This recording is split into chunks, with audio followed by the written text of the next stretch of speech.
Good evening, friends, and welcome to our fourth episode of Moonshot Conversations. Our episode today is a discussion on raising resilient children and how we may also adapt resilience as a brain and mind muscle.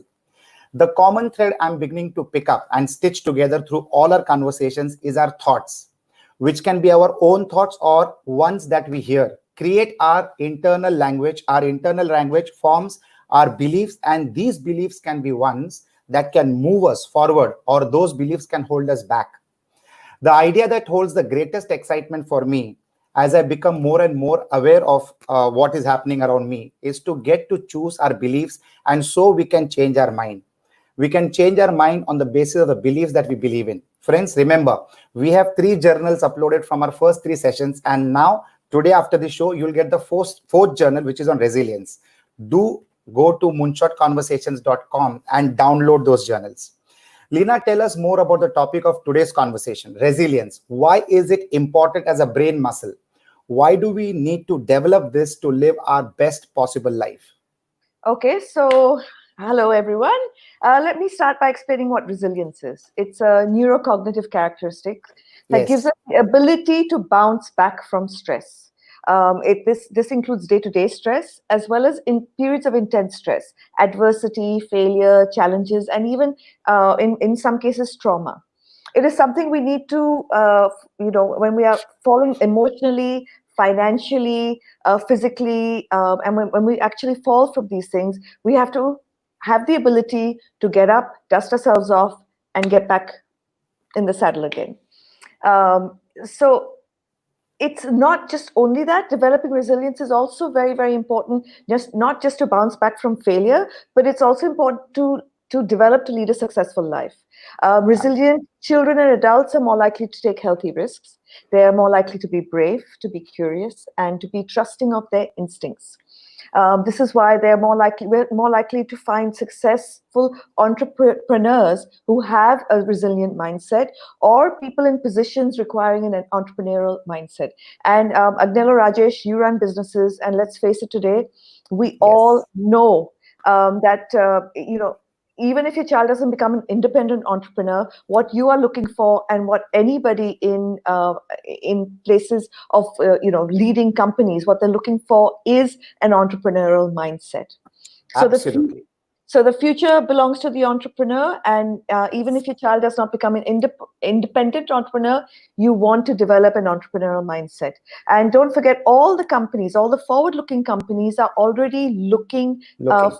for this, and they're looking more for mindsets and habits of success that you built as habits rather than your resume. So Absolutely. companies like Google, Amazon, they all are looking for resilience in your children when they're hiring you. So when they're hiring your kids. So not only are the resilient people the ones who pick themselves up when they fall, but they're also likely to be less depressed. Absolutely. And the feeling of mind plays a very important role in the output that we can generate. Lena, when we discuss the importance of developing an optimistic mindset, we discuss the fact that depression is on the rise, along with Yes. alarming statistics. You just mentioned that resilient people are less likely to be depressed. What is the connection between resilience and depression? So, you know what interests me is all around the world, there's an increase in awareness about meditation and healing. In fact, even Harvard University is talking about meditation and healing. Yes, Conventional doctors are looking at EFT, which is emotional freedom technique, as part of their therapy for healing. And, we know so much more about the mind and body connection, and depression is still continually on the rise. Why? absolutely. There's a real reason, because today's children can tolerate less discomfort than when they were once children were able to, and they have Absolutely. more negative reactions today to the world around them. Teen suicides keep increasing you've seen the statistics, as you Yes, mentioned, Operation Optimism. There are many factors, but the main one is the entire or a foundation of our culture discourages resilience. We are given clear messages by the media that the world is a scary place, and that we need things, people, strategies to protect us from the terror that surrounds us. In this yes. way, we are constantly being brainwashed to develop a victim mentality. Apart from this, we're learning that everything that makes us uncomfortable is bad. We're always looking for happiness. That Absolutely. and that there's always an instant fix to finding happiness. And also we have to understand that anything that can distract us from the feeling of discomfort, we will. And we're looking to fix our lives, and we're looking for instant happiness, we're looking for instant happiness instantly, and that's one of the reasons why. Fabulous, Lina. We all know life doesn't get easier or more forgiving. We get stronger and more resilient. I remember in one of our previous discussions, Lina, you mentioned that we have to have a huge surge in media offerings, which we are witnessing every day. News has progressed from half an hour a week to half a day, and today 24 hours throughout the day. And on one or more channels, we hear a lot of negative news. There are not only more channels, but there are 375 news channels in the world, out of which 82 channels are only in India. And this, of course, the media is vying for eyeball attention. They are gauging what people like to understand, and they feel that negativity draws more attention than positive news, and that's what they do, that's what they keep doing all the time. And that fear drives our attention. With all the media constantly preying on our fears, what can we do as parents to help our children become more resilient? Well, the first thing we have to do, Agnella Rajesh, is we have to teach our children not to avoid painful feelings. And instead, we have to teach them to feel them and move through them. So we have to, as parents, keep in mind that we cannot be grateful for water unless we've actually experienced thirst. Or Absolutely. as the Dalai Lama says, pain is what you measure pleasure by. So the first thing is we have to accept and embrace the fact that there is inevitable pain just by virtue of us being human. Absolutely. We will all suffer in one way or another at some point of time, right? Yes. And so the first thing we have to understand that our children will also suffer. There is no life lived without understanding pain. We will Yes. all feel at some point of time the loss of people. Yes. Um, we'll feel the rejection. We'll feel Yes. fear. We'll face uncertainty like we're doing now. So these are Yes. all uncomfortable feelings, but feelings that will happen to every single human being alive. So we need to teach our children, don't resist these feelings, and Mm-hmm. lean into the discomfort and Mm-hmm. feelings rather than avoiding and resisting them. So I'll give you an example from my own life. My son once freaked out when he heard of a plane crash, and he thought I Flash. was on the plane. And when he finally got through to me, he was racking in sobs, and Oh. he couldn't even speak. He was then started screaming that if you die, I will die. I cannot live without you. And I used this time as a time to teach him resilience. I taught him Mm-hmm. how to calm himself down. And, Mm-hmm. if I had every moment as a parent is an opportunity to be a teaching moment, right? So if I just let him be, and, I could have even felt like really happy that I'm so important in his life, that we want to be important in our kids' lives. But then if I'd done that, I would have failed him as a parent, because our job, like any animal on this planet, is to help our children to come closer to surviving and Yes. thriving in our absence. So every day we live, we have to say our child is one day closer to being independent of our care. So the fact that I will die one day and Drish will have to learn to cope. I know that, right? That's a fact. So why not use this experience he was having to help him lean into those feelings and overcome them while I'm alive? Um, you know, while I can help him cope, while I'm there to Mm-hmm. actually pick him up. So this is one of the ways we can give them the internal resources that they will need to help them cope with life Yes. when it gets Yes. difficult, and when we're not around to support them. If kids can learn that uncomfortable feelings will exist, and if they go through the process of managing these feelings, Yes. then they also will realize that these uncomfortable feelings pass. And the more they do this, the more they learn. And then when they face a really tough situation, they're more likely to grow and learn from this experience rather than break down and crumble. I've watched my mom die 3 times and come back 3 times. Wow. Wow. I'm actually prepared for her death. So as long as I can make her live happily while she's alive, I'm actually completely prepared for her death, because you go through a little bit of pain, little bit of pain, little bit of pain, and that's what builds resilience. Also because the media has convinced us that the world is not safe. We don't let our kids do things that were once normal. Walk to Absolutely. walk to school, use public transport, all normal things kids once used to do. Dealing with physical discomfort like the heat or the cold, fatigue, thirst, all these things help us build our resilience. Fabulous, Lina. That example of you seeing your mother dying thrice, and then you building up your mind to accept the reality and the situation and to cope up with the situation is so critically important. Okay, so media is playing its role in constantly screaming for our attention, Lina. What are some of the other ways in which our culture may be influencing us into not building resilience? What is your sharing on that? So let's explore some of the key things that are different for kids today, right? Okay. Firstly, they've got access to digital devices and Yes. social media, and both of these offer instant escape and distraction from any feeling that they're going through, any uncomfortable feeling like loneliness, boredom, or sadness, or even an increasingly overwhelming academic load and pressure, right?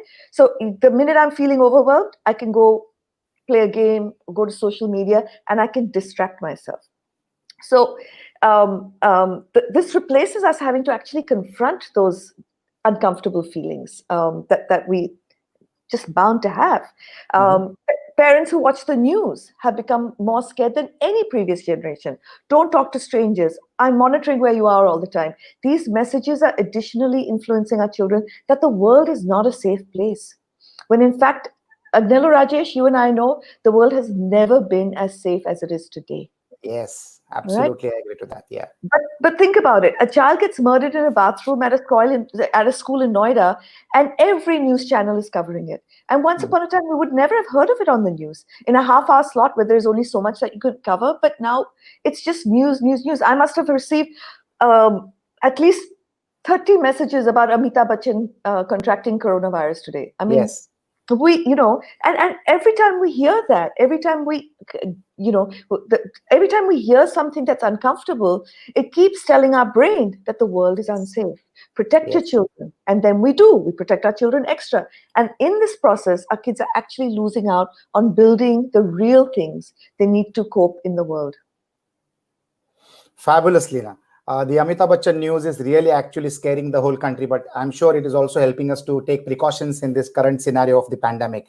Lina, you spoke about digital devices, and I can see how being attached to a screen gives us the ability to be distracted and escape, what means that our children are losing the opportunity to building coping skills, or in fact it allows them to escape uncomfortable feelings and Yes. get distracted and not allow them to feel and move past the actual feelings which should actually have been their coping mechanism. So what would you advise in such a situation? So there's that situation firstly, and then there's almost too much of a focus on happiness and Yes. less on an understanding that it's normal to feel disappointed that you did not get selected for the soccer team, or sad that you were not invited for a birthday party, or angry that your younger brother broke your PlayStation. Many parents feel today that it's their job to fix it and to make their children Yes. happy. If Yes. your child is sad, let's quickly cheer him up. If your child is angry, let's quickly calm him down. So then your kids grow up believing it's their right to always be happy. And when that is not the case, it's, that they feel an uncomfortable feeling, then it's their right that somebody will come along and fix it up. And, too many parents are actually trying to fix things for their kids. So I'm sure it is not right to do. So I guess if we are constantly managing our children's emotions for them, we are actually not allowing them to manage these emotions themselves. We are actually overprotecting our children in some way or the other. How can we shift this role as a parent? Very simple. Every time you want to do something, and this is the same thing I tell my teachers, ask yourself, is this in Mhm. the best interest of my child in the long term? Not in the short term, in the long term. So, in the short term, every emotional or physical scar we protect our children from in the short term, we will harm them in the long term. Every unmindful way we try to boost our child's self-esteem, like saying, you are the smartest, you are the fastest, you are the most creative, may give them a short-term boost, a dopamine hit. And dopamine is when the feel-good chemical in our brain. Feel good. Yeah. Yeah. But then it puts pressure on these kids to live up to the praise, and then they start fearing rejection. So then we top this up with tuitions and classes, and we micromanage our kids' lives, homework, schedules. So we're preparing them academically, but Mhm. not emotionally to succeed. And we need to actually spend more time teaching them to succeed emotionally. And I'm saying this as an educator, that EQ trumps IQ. Knowing how to manage their emotions, their homework, and their schedules themselves is Mhm. vital for our kids. Parents need to take off the protection hat and start wearing the hat of a coach. And Wow, that a, a coach never gives you the answers. absolutely. They make you get to the answers. Yes. Fabulous. Lina, I remember at a time in my childhood where I accompanied my mother to a jewelry shop in Goregaon and I saw my mother selling her gold. Two bangles and one Mangal Sutra as she had to pay the outstanding dues of housing board house where we were living. And the rent collector was to come the next day with the police to recover money from defaulters in the area. We were also one of the cases we had not paid the outstanding dues for a couple of years. I was in my sixth standard. My mother saw the pain in my eyes when she was selling the gold, but she said one very important statement. She said, Rajesh, remember in life, either a situation controls you or you control the situation. This is temporary. This too shall pass. She said this and took me to another shop where she bought an imitation jewelry Mangal Sutra. But trust me, Lina, this statement and this episode made me change the course of my life. It changed my thoughts and the purpose of my life. I have known you for quite a while and I have watched you bounce back from almost losing your business in the year 2006. I have heard you often say that this was the most challenging year you ever experienced. Rock bottom became the solid foundation in which I rebuilt my life. This is a very famous statement by J.K. Rowling, an author just like you. Probably I like the way you write and I resonate that with what J.K. Rowling has also written. Fast forward 10 years and you have rebuilt your business strong enough to sell it. Can you talk about the 2006 episode from the lens of how resilience helped you in 2006 onwards? Of course. So I always say 2006 was the most challenging year. When I look back, I say, my God, how did I even survive that? But it was, I was 42 years old. So I'm saying this because I wasn't a spring chicken. When you're younger, you tend to be more resilient naturally. Absolutely, But absolutely. I was 42 years old. I was down and out. I just left my marriage. So I felt like a failure, as any good Indian girl will feel like a failure if her marriage doesn't work out. I had a schooling business that I had built, which was unraveling. I had no money to pay my staff salaries, and I was actually thinking of selling my business, just my jewelry, just like your mom did. And my credibility, something that was extremely important to me, was being questioned by the parents of my schools and the media on a daily to day basis. I was scared to get out of bed. I barely had the mental strength, the emotional strength, or the physical strength to get out of bed in the morning. But that's exactly what I did. Day after day, I got out of bed and piece by piece began reconstructing my business, my credibility, and my life. So resilience is what allowed me to show up. There's a TED talk that we put in the journal, today's Mhm. journal, and watch the show. Yes, It's watch how a woman uses her resilience after losing a child to pull her life together. There can be no more painful an experience than losing a child, and and and, absolutely. and watch how she uses the ability of resilience to put her life back together. Fantastic, Lina. Friends, you may have to fight a battle more than once to win it. It's your reaction to adversity, not adversity itself, that determines how your life story will develop. Lina, I remember that time of 2006, and I know that if we fast forward to today, you rebuild the business, bought your dream home and holiday home. You're currently in Goa, that is your holiday home. I know you sold your schooling business at its peak and have begun working on this new project with me. Can you tell us some of the steps you took to being down and getting up, dusting yourself, crawling, walking, and running again? How's this journey been? So the first thing is I felt the pain. I allowed myself to feel the pain. I Yes. cried. I went through the trauma, right? Um, I, I always feared rejection, which is a topic I'll tell you in another situation, because of my upbringing in Australia. Mm-hmm. So, when somebody rejects me, that's the deepest pain I used to feel. I've overcome it now. But so a franchisee dumped me and he's trying to destroy me. I felt the rejection. I felt the pain of loss. I felt the loss of control. That was Mm-hmm. step one. Step two was to accept what I could change and start thinking of things, forget what you can't change, because you can't change that anyway, right? Absolutely. I can't make him realign with me and say, please be my franchisee, I need you. But what I can do is say, what can I control in this situation? And when you start thinking like that, what's the worst case scenario? And I knew the worst case scenario is that I would have a roof over my head and food on my table. That Absolutely. that worst case scenario calms down the fear center in your brain.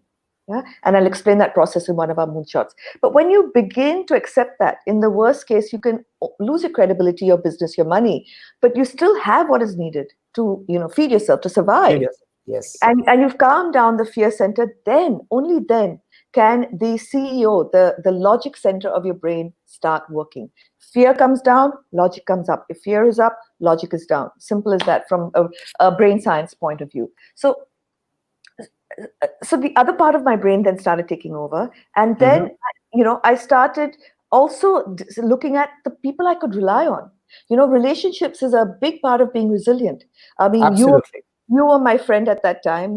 Bala Yes. Gil was my friend at that time. i Yes. I had three people in my office, Divya, Fazla, and Meghna. They came into my office, held my hand, and said, we are with you no matter what. Wow. Wow. Don't pay our salaries. And can you imagine a sense of inner resilience that relationship gives you? Then Yes. my younger brother flew here, and he and my son, they were actually crying. They were feeling my fears with me, and that diluted the intensity of the fear for me, because this also builds resilience. So having strong relationships you can depend on, controlling what you control, and feeling the fear in the reverse order, all helps you build resilience. Fabulous, fabulous. Friends, Nelson Mandela said, do not judge me by my success. Judge me by how many times I fell down and got up again. Lena, what you said now exactly resonates with that particular statement. Lena, I have often heard you quote Anthony Robbins that through your pain can come your greatest gift. What are some of the gifts you gained from the painful 2006 experience that has been the highlight of your life's journey? So my pain is nothing compared to the woman on the TED Talk in the journal. Wow. Mhm. You watch her, and you understand that from her pain came her gift. So after having to find resilience, she goes on and she studies resilience, and then Mhm. she offers it as a gift to the world. She writes books, she speaks at TED. I mean, so it made me. When you're down and out and you've got nothing to lose, it made me push past my comfort zone. Up till Okay. then, I always played safe to my strengths, which is instructional design and franchising of the gifts that I have. But if I wanted my credibility back, I actually had to learn to build and operate my own school. I had to, so I had to depend on my growth mindset. So I learned the art of raising money. I learned the art of negotiating land deals and building and operating a school from scratch. I wouldn't have done Wow. it if I'd stayed in my comfort zone, if 2006 never happened. So today I actually have written a thank you note to the franchisee who dumped me, saying thank you, because of you I learned how to do all this. And it's the building of our own schools that brought the multiple value on turnover. It also then taught me not to fear rejection and helped me understand that intense attachment to anything, people, partners, brands, anything, is not so great. And I relied on that when it came to time for me to sell my schooling brands. I knew how to release the brands. So the biggest lesson is not from my academic education that I got. It's Mhm. my mindset, and it's Yes. yeah. And that's then what I always try to do, the correct thing for kids in my schools, that you know build the right mindset. But at the end of the day, they still had to sit the board exam. So I really want parents to give them the art of building an inside out approach to learning, an inside out approach to being. So I was done with academic focus. I This is what I want to focus on, and that's what you and I are doing today. So I understand your interest in what we are jointly doing. You have a keen interest in the essential thoughts, values, beliefs, and stories that people have that allow them to live happily, healthy, and meaningful and successful lives and face challenges with a different set of mind muscles to those that do not. What is Yes. your comment on that? So those are the questions that keep going through my head. What allows some people to bounce back from a setback, from a challenge, Absolutely. from an adversity? I mean, what do these people have in common? Are there tools and resources we can give parents and educators that can help them shape, develop, and optimize the neurocognitive characteristics that are essential for success? That's what you and I are doing here now.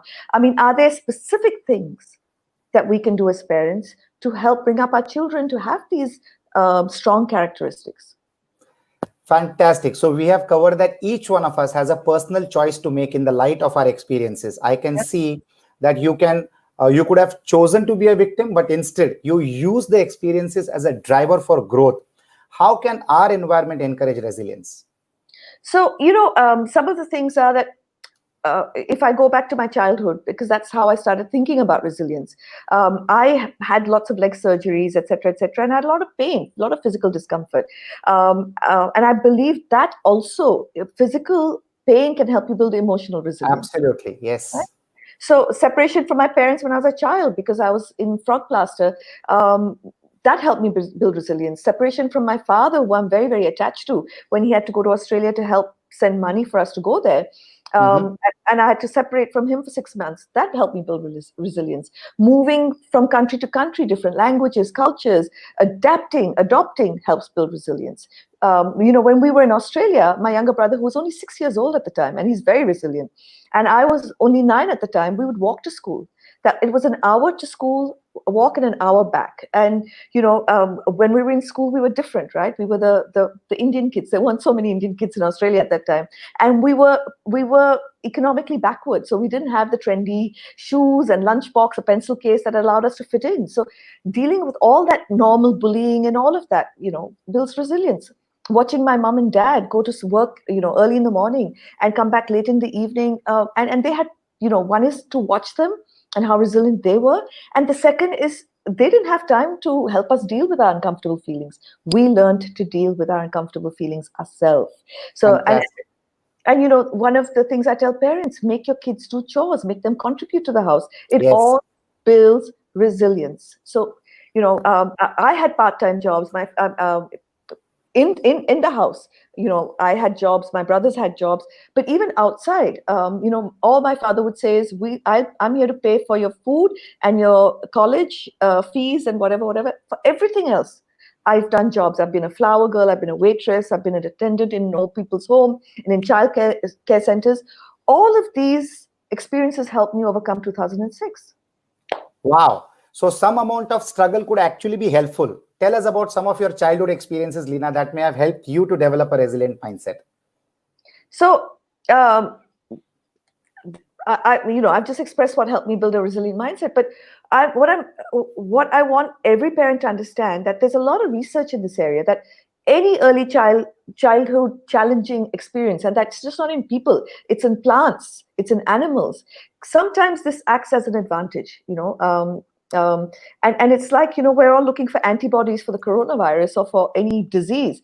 We need to build the antibodies, and these little painful experiences we have as kids growing up help us build the big antibodies when the big challenge comes at us. Lina, after what I heard from what you say, and you say this so profusely and so passionately, I always remember what Oprah Winfrey says. She famously says that turn your wounds into wisdom. And this is what I could recollect when you were sharing what you just shared. So from what you described, I summarize this as high levels of self-reliance at a very early age, independence, self-sufficiency, ambiguity, and a feeling of being capable. So from what you said earlier, I sense that these are some of the common aspects what builds resilience. 100%. And also, if you model resilience for your kids, right? I watched both my parents role model resilience. I watched my father, supported by my mother, start his life from business life from scratch in Australia. I've watched him start his life from scratch 3 times with a wife and Wow. kids to take care of. So Wow. not only watching my father, but hearing his stories, his stories of when he went to Australia, when he reached England as a student and he only had, a pound in his pocket. And, all of these things, hearing these stories provided my brain with valuable insights of what it takes to be resilient. And Fantastic. so we need to be telling our kids these stories. That any story that you've had as a parent that shows resilience, if you tell your kids the stories about your mother selling the gold, it's going to help them. It's Yes. going to give them examples. It's going to tell their brains. People can change jobs. People can Yes. learn new things from scratch. And people can face fear and uncertainty and risk, and learn new things. And these are things we teach our kids. Fabulous. So, Lina, as parents, we all want to raise our children to be happy, healthy, and to find meaning and purpose, and also to be successful at the same time. One thing I've picked up that I can do as a parent for my kids is to model resilient behavior when I face a setback or a challenge. What are some of the other things we can actively do as parents to build resilience in our children? Let your kids fall down. Let them scrape their knees. Let them learn how to deal with pain and discomfort that doesn't have serious health consequences. All of these are going to make it more likely that your child will be able to handle more serious difficulties later on. Don't Fantastic. don't intervene in your child's relationships. I've seen too many parents try to do that with teachers. Having relationship and other obstacles is what helps children build resilience and develop coping skills when faced with challenges. That's why we've taken too much play away from our kids, and it's during this play when they're interacting with others and when they feel rejected, when they have to learn coping skills, these are the things that help kids build resilience. Children need to think of strategies to cope with normal childhood bullying. Don't keep helping them through it. Parents today don't want to see their kids suffer at all. And without any suffering, understand your kid will build no coping skills for when he or she does have to suffer. You need those small doses to build immunity. Don't fix your child's need to be on the basketball team, in the Mm-hmm. front row of the school dance, Mm-hmm. or by any influence or coercion. I remember when we used to have preschool races. Parents would fight to say that their kid came first. That's not the important thing. and you're not here to fight your kids' battles. Let them fight them Absolutely. themselves. On their own. Yeah, yeah, absolutely. So an overprotected child grows into an adult who does not know how to fix things for him or herself. So parents, remember that if your children have not built the coping tools to face disappointment, to have struggle, and to persevere on their own, as adults, they will be overwhelmed. This sort of not coping after a relationship breakup or a loss of a job or other setback often leads to depression, which we are witnessing in large percentages today. Can you talk, Lina? Can you talk about some of the other things that we as parents should do more or less of? So don't be overly invested in the outcome of your child's academic, sporting, or artistic development. Be interested in the process, but not in the outcome. When you're overly invested in the outcome, the child does not feel that they own that accomplishment themselves. Don't do Okay. your kids' projects for them. You can guide them, Mm-hmm. but don't do them. When you do Mm-hmm. the project, you communicate to your child that he or she is not capable of doing it independently. What builds confidence in kids is working hard at something and seeing it through to completion. This includes working things in the house. Let them make their Okay. bed. Let them Mm-hmm. learn to wash dishes. Let them cope with all the results, positive and negative. Give kids some say in negotiation consequences for their actions. So Mm-hmm. we negotiate rules and consequences, but we must follow up on implementing them, because then this will help your kids develop and internalize their own moral compass and to set limits for themselves as adults and have a sense of resilience. Fantastic. So we should allow our children to assume more responsibility around their schoolwork and succeed on their own sake and not for meeting our approvals as parents or anybody else in the family or in friends, right? 100%. Whatever responsibility, I tell parents, whatever responsibility you assume, your child can abdicate, right? So don't do all these things, and let them succeed on their own for because they want to. Children must develop the understanding and the feeling of power, that they have that power to shape their own lives. Fantastic, fantastic. What about this current time? This time is really testing resilience for parents who have lost jobs or are experiencing financial challenges. What's your advice for this current times? I see too many parents trying to hide their financial problems from their kids. But dealing with challenges is one of the most empowering skills that your child needs to develop. So if you explain things calmly to your child and show your child how to practice cautious optimism, your child will be better prepared for challenging situations that may arise in his own life. So rather than hide this time, use this time to teach your kids that during this time they can't always get what they want. I watch kids, especially where I live in Pali Hill. Kids get what they want all the time, and then they feel Yes. overimportant, they feel entitled, they lack emotional intelligence and empathy. And these are all essential things for the development of emotional resilience. Fantastic, fantastic. So my key takeaways from today's session is to help children grow into adults who can see past their pain. Yep. Parents need to help them develop resilience. Discomfort, rejection, and failure are a natural part of life, is what we understood from this conversation. Resilience, like some of the other neurocognitive characteristics, are a better indicator of our child finding a life of health, happiness, meaning, and success than IQ or grades, which we all the time focus on. Friends, some amount of short term gain to enable long-term gain may be desired on the road to resilience. We have to overcome pain most of the times. Pain absolutely becomes a teacher most of the times and helps you gain in the long run. If I'm correct on that, Lina. Yeah. So short-term pain is okay. Long-term gain. Long-term gain is brilliant. Yes. Life's going to test us on various types of experiences, some which will make or break us. But, the truth is that the outcome of any experience relies on the individual, his Yes. thoughts, his Yes. values, his beliefs, and his stories. So this is why when faced with adversity, one person gets stuck and may crumble or give up or Yes. take his life, and another is able to move past their comfort zone and find traction to move forward. So all I tell parents, you cannot always be in control of what comes in the way of your children, but Yes. you can teach them to be always in control of the response. Fantastic. Fantastic, Lina. So remember, friends, when you have resilience as a character strength, it helps you rise after setbacks and challenges. In fact, it gives you the ability to see past them and better handle the feelings that rise.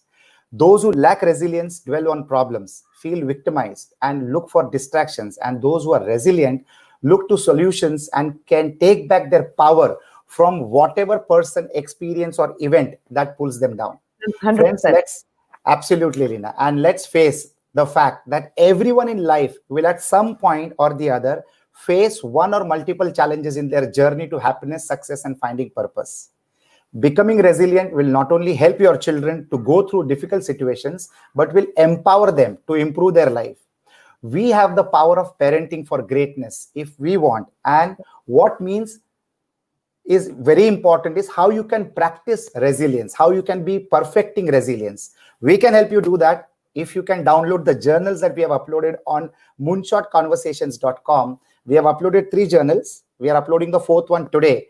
You can download those journals, and as a family, if you can fill up those journals, that will help you understanding resilience apart from the other topics that we discussed in the past 3 sessions, and help you build a very resilient childhood for your children and also a resilient mindset for you to take on life as it comes to you. Over to you, Lina. So unfortunately, if you've got a scarcity mindset, you won't download the journal because it's free. And what's free is not always valued. But if you've got an abundant mindset, you will go download our journal and you will see us next Sunday for our Moonshot Conversation.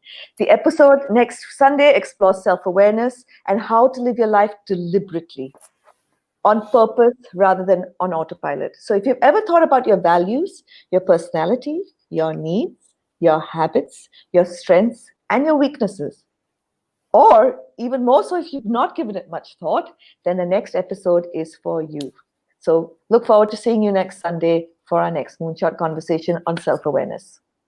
Wow, Lina, I'm looking forward for that along with the audience. And every topic is a life changer.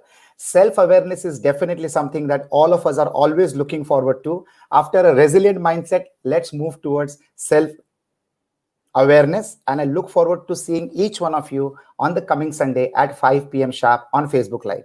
Thank you so much. Have a lovely time. Thank you. See you next Sunday.